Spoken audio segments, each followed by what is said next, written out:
Hello everyone, welcome back to my channel. కాకరకాయ fry అండి. చేదు లేకుండా ఎలా చేసుకోవాలనేది చూపిస్తాను. నేను హాఫ్ కేజీ కాకరకాయలు తీసుకున్నాను. అవి ఇలా కట్ చేసుకున్నాను ఈ సైజులో. ఇప్పుడు అందులోకి ఉప్పు వేసేసుకొని అంతా కలిపేసి ఒక అరగంట పాటు పక్కన పెట్టేసుకోవాలండి. అందులో నీళ్ళు ఊరుతాయి. ఇప్పుడు అవి హాఫ్ అన్ అవర్ అయిన తర్వాత నేను చూపిస్తున్న విధంగా మెదుపుతూ ఇలా అందులోంచి వచ్చే వాటర్ అంతా తీసేసేయాలి. చేదు 90% అయితే వెళ్ళిపోతుందండి.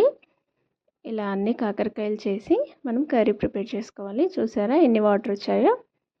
ఇప్పుడు స్టవ్ పైన ఒక ప్యాన్ పెట్టేసుకొని ఆయిల్ వేసి అందులోకి ఆనియన్స్ వేసుకొని కొద్దిగా కలర్ చేంజ్ అయ్యేంత వరకు ఫ్రై అవ్వనివ్వాలి. ఇప్పుడు అందులోకి మనం కాకరకాయ ముక్కలు వేసేసి ఒకసారి కలిపేసుకొని మూత పెట్టేసి మీడియం టు లో ఫ్లేమ్ పెడుతూ 4-5 నిమిషాలు ఫ్రై చేసుకోవాలండి. మూత పెట్టి మధ్య మధ్యలో కలుపుతూ ఉండాలి. ఇలా కలుపుతూ ఉంటే అవి ఈవెన్గా ఫ్రై అవుతాయి.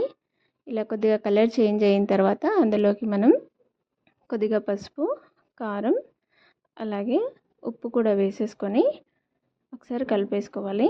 కొద్దిగా నేను జీలకర్ర మెంతుల పౌడర్ వేసుకున్నాను.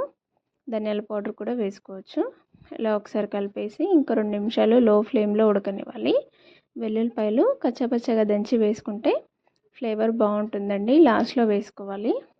ఇలా వేసేసి నిమ్మకాయ రసం పిండేసుకొని స్టవ్ ఆఫ్ చేసుకుంటే కాకరకాయ ఫ్రై రెడీ అయిపోతుంది. టేస్ట్ కూడా చాలా బాగుంటుందండి. చేదు అస్సలే ఉండదు. పిల్లలు కూడా చాలా ఇష్టంగా తింటారు. నా వీడియో కనుక నచ్చితే ప్లీజ్ లైక్ చేయండి, షేర్ చేయండి, సబ్స్క్రైబ్ చేసుకోండి. Thank you so much for watching.